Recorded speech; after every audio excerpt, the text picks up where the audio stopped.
अपन पढ़ेंगे हर्डमानिया का टेस्ट, है ना। हर्डमान बीएससी थर्ड ईयर वाले बच्चों, आज अपन पढ़ेंगे हर्डमानिया का टेस्ट। टेस्ट की कवरिंग, टेस्ट किससे बना था?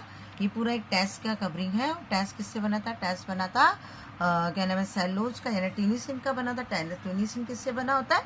सेलुलोज से बना हुआ रहता है, जो कि एक पॉलीसेकेराइड से। ठीक है। अब ये जो टेस्ट होता है, टेस्ट कैसा होता है? बाहर की तरफ होता है, बॉडी के बाहर की कवरिंग थी। किसकी कवरिंग थी? बॉडी के बाहर की कवरिंग थी, है ना। और बॉडी के बाहर ये कैसा आता है? मतलब ट्रांसपेरेंट नहीं होता, ट्रांसलूसेंट होता है।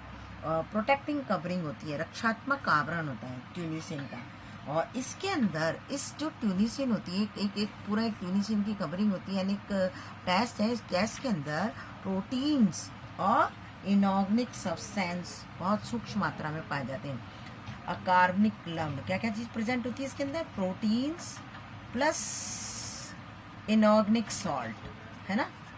ये अकार्बनिक लवण, ये इसमें सूक्ष्म मात्रा में प्रेजेंट होते हैं। किसके अंदर प्रेजेंट होती है ये सारी चीजें? टेस्ट के अंदर। किसके अंदर प्रेजेंट है ये टेस्ट के अंदर प्रेजेंट होते हैं। टेस्ट के अंदर प्रोटीन्स और इनऑर्गेनिक सॉल्ट्स पाए जाते हैं, है ना। और ये जो टेस्ट होता है, ये कैसे काम करता है बच्चों? ये जो टेस्ट होता है, ये एक सहायक श्वसन अंग की तरह कार्य करता है। किसकी तरह काम करता है? एक सहायक यानी एक्सेसरी रेस्पिरेटरी ऑर्गन एवं सेंसरी ऑर्गन की तरह काम करता है टेस्ट। ये पूरा जो टेस्ट है, टेस्ट का काम क्या है? सहायक श्वसन अंग और संवेदी अंग की तरह कार्य करता है। ठीक है। ये कैसा होता है? जनरली ये ट्रांसलूसेंट होता है ना, और एवं लेदरी होता है, यानी जिसको आप बोलते पारभाषक। ना दिखाई देता है ना, दिखाई नहीं देता पूरी तरह से साफ, उसको बोलते हैं पारभाषक। तो पारभाषक और कोमल चमड़े के जैसा दिखता है ना। और इसमें जब अपन इस टेस्ट को देखते हैं तो कैसा दिखता है? एनिमल के अंदर झुर्रीदार, यानी फोल्डेड होता है, रिंकल्ड, है ना। बहुत सारी रिंक दिखती हैं और बहुत सारे इसमें फोल्ड दिखते हैं। किसके अंदर? टेस्ट के अंदर। क्योंकि अपने को मालूम है बॉडी की बाहर की कवरिंग होती है टेस्ट, समझ गए। तो कैसा दिखेगा हमको? टेस्ट बहुत ज्यादा फोल्डेड दिखता है और रिंकल दिखता है, यानी उस टेस्ट के ऊपर बहुत सारी झुर्रियां होती हैं और बहुत सारे बलन होते हैं, क्लियर। इसीलिए ये और क्या नाम है, जो टेस्ट होता है ये बॉडी पर पाए जाने वाला टेस्ट होता है, वो धीरे धीरे बॉडी से अलग होता रहता है। और नया टेस्ट जो होता है वो मेंटल की एपिडर्मिस के द्वारा सीक्रेट होता है। वास्तव में इस टेस्ट के नीचे भी क्या प्रेजेंट है बच्चों? इस टेस्ट के नीचे प्रेजेंट होता है क्या नाम है, मेंटल प्रेजेंट होता है, जिसको अपन बॉडी बॉल बोलते हैं। फिर उसके अंदर बॉडी होती है, समझ गए ना। तो टेस्ट के नीचे क्या है? मेंटल। तो मेंटल के सिक्रीशन के द्वारा इसका फॉर्मेशन होता है, मेंटल की एपिडर्मिस के द्वारा ये सिक्रीट होता है। कौन? टेस्ट। तो आपसे अगर क्वेश्चन आता है कि बताओ टेस्ट का सिक्रीशन किससे होता है, तो आपको याद रखना है कि मेंटल की एपिडर्मिस के द्वारा के सिक्रीशन से टेस्ट का फॉर्मेशन होता है। समझ में आया? तो टेस्ट किससे बना है? टेस्ट एक टिनिसिन और सेलुलोज का बना हुआ रहता है, और ये बॉडी के बाहर वाली कवरिंग होती है, जिसके अंदर प्रोटीन्स और इनऑर्गेनिक साल्ट स्मॉल अमाउंट में पाए जाते हैं, यानी प्रोटीन्स और अकार्बनिक लवण सूक्ष्म मात्रा में पाए जाते हैं। टेस्ट कैसा होता है? रिंकल्ड होता है, और क्या नाम है, रिंकल्ड के अलावा ये फोल्डेड होता है ना, यानी बुलंद, झुर्रीदार और बलन युक्त होता है। ठीक है। और पारभाषक होता है। पारभाषक यानी अडल्ट के अंदर ट्रांसलूसेंट होता है, यानी पारभाषक होता है। ठीक है। और इसका सिक्रीशन किससे होता है? टेस्ट का मेंटल की एपिडर्मिस के द्वारा होता है। फूट जो था, अभी अपन ने क्या नाम है इसका देखा था ना, ये जैसे ये फूट है, ये देखो ये टेस्ट की कवरिंग, एक बार तुमको बता दूं फिर याद आ जाएगा। ये पूरा टेस्ट है ना, बॉडी तो ये रही पूरी इसकी बॉडी। तो टेस्ट जो होता है, ये टेस्ट किससे बना था? ट्यूनिसिन या सेलुलोज का, ये मैंने पहले ही बता चुकी हूँ। और ये जो फूट होता है, ये फूट टोटली किससे बना है? ट्यूनिसिन का ही बना हुआ रहता है, यानी सेलुलोज का ही बना रहता है, क्लियर। तो ये इसमें सेलुलोज का ही बना हुआ रहेगा टेस्ट। अब टेस्ट में क्या क्या चीजें प्रेजेंट होती है? सबसे पहली चीज जो होती है टेस्ट के अंदर, टेस्ट एक जनरली देखा जाए तो एक कोमल सॉफ्ट होता है, यानी और कार्टिलेजिनस स्ट्रक्चर होता है, यानी उपास्थि के समान संरचना होती है, जिसमें सबसे पहली चीज होती है मैट्रिक्स। सबसे पहला इसमें क्या प्रेजेंट है? मैट्रिक्स। फिर बहुत सारी कार्पसल्स, यानी बहुत सारी कड़िकाएं प्रेजेंट होती हैं। ये आपको दिख रही है, ये बहुत सारी इसके अंदर ये कड़िकाएं हैं। ये जो कड़िकाएं यानी कार्पसल्स है, ये प्रेजेंट होती हैं। फाइबर्स प्रेजेंट होते हैं बहुत सारे अलग अलग टाइप के, और ब्लड वेसल्स प्रेजेंट होती हैं। देखा ना, वेसल्स यानी वेसल्स प्रेजेंट होती हैं। ठीक है। तो अपन क्या पढ़ेंगे? सबसे पहले मैट्रिक्स के बारे में पढ़ेंगे। मैट्रिक्स कैसा होता है बच्चों? मैट्रिक्स इसका जिलेटिन युक्त होता है, यानी जिलेटिन से बना हुआ रहता है। Gelatinous matrix is made up of gelatin substance, यानी जिलेटिन युक्त जो मैट्रिक्स होता है, मैट्रिक्स किससे बना है? जिलेटिन युक्त सब्सटेंस से बना हुआ रहता है। और ये किससे बना होता है मैट्रिक्स? खुद ट्यूनिसिन से बना होता है। किससे बना है? ट्यूनिसिन से। और बच्चों याद रखो, ट्यूनिसिन जो होती है वो कैसी होती है? पॉलीसैकेराइड होती है। ट्यूनिसिन कैसी है? पॉलीसैकेराइड। ट्यूनिसिन खुद पॉलीसैकेराइड, यानी सेलोज जो है ना, सेलोज कैसा होता है? पॉलीसैकेराइड होता है। समझ गए? ये ट्यूनिसिन किससे बनी हुई है? पॉलीसैकेराइड की तरह पदार्थ की बनी हुई रहती है ना। और क्या नाम है, इसके अंदर, इस ट्यूनिसिन के अंदर बहुत सारे सब्सटेंस प्रेजेंट होते हैं। सबसे पहला अपन पढ़ेंगे ये जो कार्पसल्स या कणिकाएं है ना। तो इसके मैट्रिक्स में पाई जाने वाली जो कार्पसल्स हैं या कोशिकाएं हैं, ये किससे बनती है? ये बनती है मीजोडर्म से। ये जितनी भी कार्पसल्स आपको दिख रही है किससे फॉर्मेशन होती है? मीजोडर्म से इनका ओरिजिन होता है, ठीक है ना। तो ये किससे बनती है? मीजोडर्म लेयर से बनती है। और ये कितने प्रकार की है? इस जनरली देखा जाए तो 7 टाइप्स की होती है। सबसे पहला लार्ज इओसिनोफिलिक सेल्स, ये जो आपको दिख रही है? ये लार्ज इओसिनोफिलिक सेल, ये लार्ज इओसिनोफिलिक सेल से बड़ी दिखती है ना। ये और बड़ी होती है, जिसमें एक बड़ा स्पष्ट न्यूक्लियस प्रेजेंट होता है, ये है ना, क्लियर न्यूक्लियस प्रेजेंट होता है। और इओसिन जो स्टेन है उसके द्वारा ये स्टेन्ड हो जाती है, यानी अभिरंजित हो जाती है ना। इसीलिए ये कैसी दिखाई देती है? इओसिन से स्टेन होने के कारण, यानी इओसिन से अभिरंजित होने के कारण ये गहरी डार्क क्या नाम है, ब्राइट रेडिश कलर की दिखाई देती है, यानी डार्क गहरी चमकीली लाल रंग की दिखाई देती है। इसीलिए इसको इओसिनोफिल सेल्स कहते हैं। बड़ी है, न्यूक्लियस का है, सेंटर में प्रेजेंट होता है। फिर देखो स्मॉल जो इओसिनोफिलिक सेल्स होती है, ये कहाँ होती है?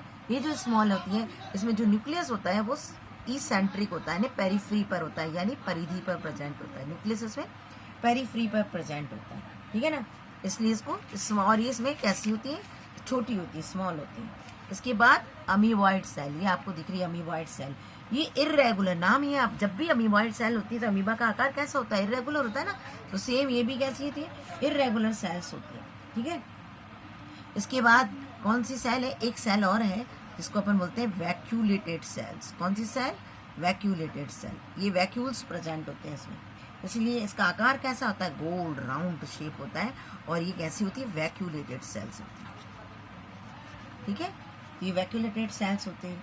फिर इसके बाद इसमें प्रेजेंट हो गया नर्व सेल्स। ये नहीं, देखो नर्व सेल्स ये दिख रही है आपको, नर्व सेल दिख रही है ना, ये नर्व सेल्स होती है।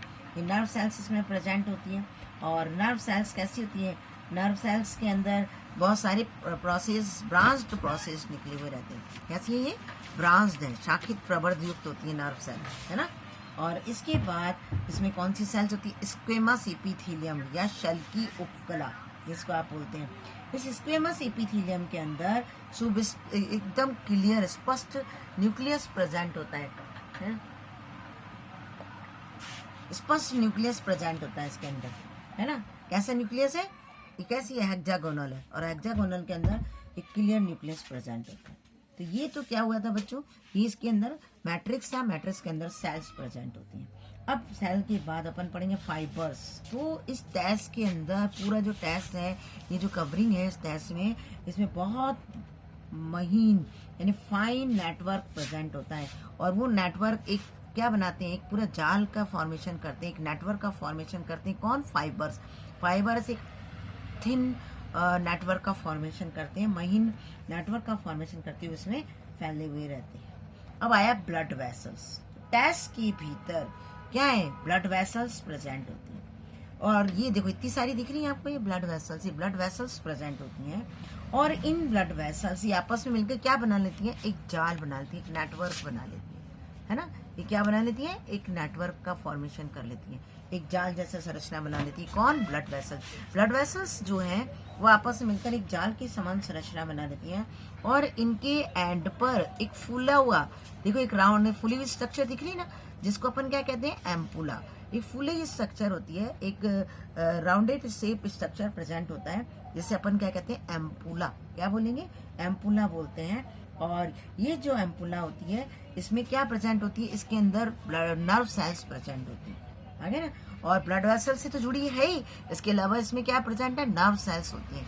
इसीलिए इसका काम क्या है? इस एम्पुला का, ये जो एम्पुला है ये किसकी तरह काम करती है? एक एसेसरी रेस्पिरेटरी ऑर्गन की तरह, क्योंकि इसमें ब्लड वेसल्स प्रेजेंट होती हैं। इसके अलावा ये रिसेप्टर ऑर्गन की तरह यानी संवेदी अंग की तरह काम करती। क्यों करती संवेदी अंग की तरह? क्योंकि इसके अंदर नर्व्स जाती है, आगे ना समझ। तो ब्लड वेसल्स आपस में मिलकर के एक नेटवर्क बनाती है, और उस नेटवर्क का जो फुला हुआ सिरा होता है यानी जो राउंड स्ट्रक्चर होता है उसको अपन क्या कहते हैं? एम्पुला। और एम्पुला में क्या जाती है? नर्व सेल्स की सप्लाई होती है, इसीलिए यानी तंत्रिकाओं की सप्लाई होती है। इसीलिए जो एम्पुला होता है वो एसेसरी रेस्पिरेटरी ऑर्गन यानी सहायक श्वसन अंग के साथ साथ क्या काम कर रहा है? एक संवेदी अंग यानी रिसेप्टर ऑर्गन की तरह वर्क करता है। क्लियर? अब अपन पढ़ते हैं इसमें स्पिक्यूल्स, कंटिकाएं। देखो बच्चों, इसमें कई टाइप की कंटिकाएं प्रेजेंट होती है। मैं आपको एक डायग्राम से शो कर रही हूँ, है ना? ये डायग्राम दिख रहा है आपको? दिख रहा है? ये जो कंटिकाएं होती हैं इसमें जो जिसको आप कहते हैं स्पिक्यूल्स, हार्डवानिया में 2 टाइप की स्पिक्यूल्स होती हैं, और ये कैल्केरियस होती है यानी कैल्शियम कार्बोनेट से बनी हुई रहती है ना, इसलिए इसको कैल्केरियस कहती हैं। और पूरी जो कंटिकाएं होती हैं 2 टाइप की होती हैं। एक तो कैसी होती है? मेगा स्केलर्स, और एक होती है माइक्रो स्केलर्स। ये देखो आपको इस डायग्राम के अंदर भी दिख रहा है, ये मेगा स्केलर्स है और ये माइक्रो स्केलर्स है। तो हार्डवानिया में 2 टाइप की स्पिक्यूल्स या कंटिकाएं होती हैं जो कि कैल्शियम की बनी हुई, कैल्शियम कार्बोनेट की बनी हुई रहती हैं, और इसमें से एक तो मेगा स्केलर्स कहलाती है और एक क्या नाम है? माइक्रो स्केलर्स कहलाती है। ठीक है, अब अपन मेगा स्केलर्स के बारे में पढ़ते हैं। मेगा स्केलर्स जो होती है वो भी 2 टाइप की है। कौन कौन सी? एक तो देखो ये पिपेट जैसी दिखती है, आप केमिस्ट्री में यूज करते हो पिपेट। ये देखो इस तरह का ऐसा शेप होता है, पिपेट का शेप कैसा है? इस तरीके का शेप होता है ना। ये देखो ये यूं ऐसा शेप है इसका,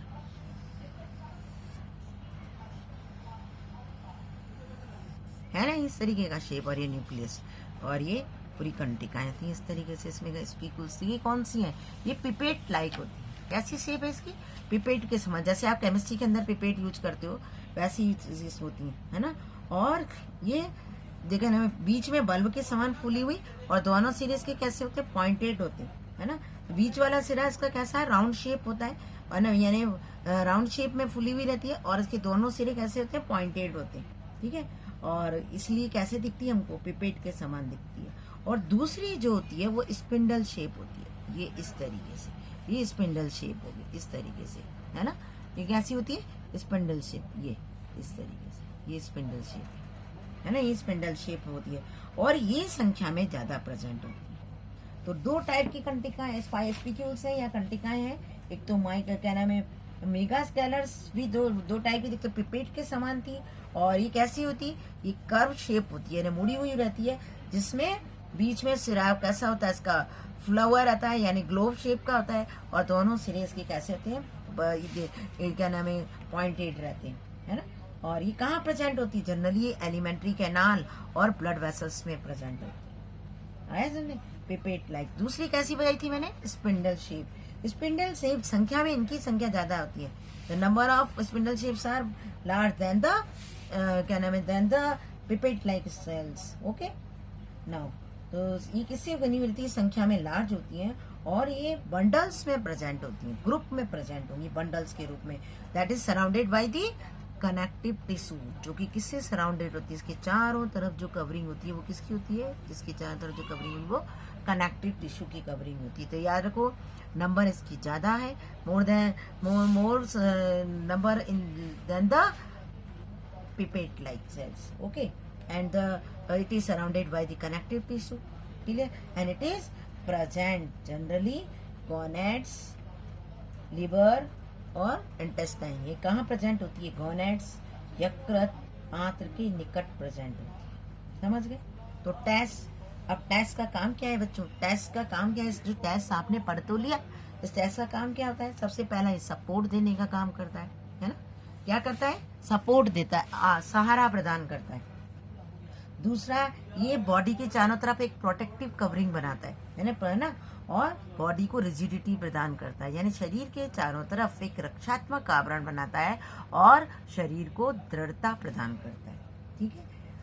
तीसरा, टेस्ट में क्या प्रेजेंट थे? अभी अपन ने देखे थे क्या? एम्पुला किसकी तरह काम कर रहा था? एम्पुला रेस्पिरेटरी ऑर्गन और संवेदी अंग यानी सेंसरी ऑर्गन की तरह वर्क कर रहा था। और टेस्ट में क्या प्रेजेंट था, जैसे क्या नाम है, इसके अलावा क्या नाम है, ये सपोर्ट देने का काम करेगा, प्रोटेक्शन का काम करेगा, रिजिडिटी प्रदान करेगा, है ना। और एम्पुला जो होता है, ampulla accessory respiratory organ plus sensory organ की तरह काम करेगा। तो ये खत्म हुआ आज क्या, आपकी पूरा टेस्ट के अंदर मैट्रिक्स, मैट्रिक्स में सेल्स के अंदर और फाइबर्स के बाद स्पिक्यूल्स। क्लियर। तो ये सारी चीजें इसमें क्लियर हुई। और अपन कल पढ़ेंगे, कल क्या मतलब नेक्स्ट टाइम पे पढ़ेंगे एलिमेंट्री कैनाल ऑफ हार्टमानिया। Okay, thank you.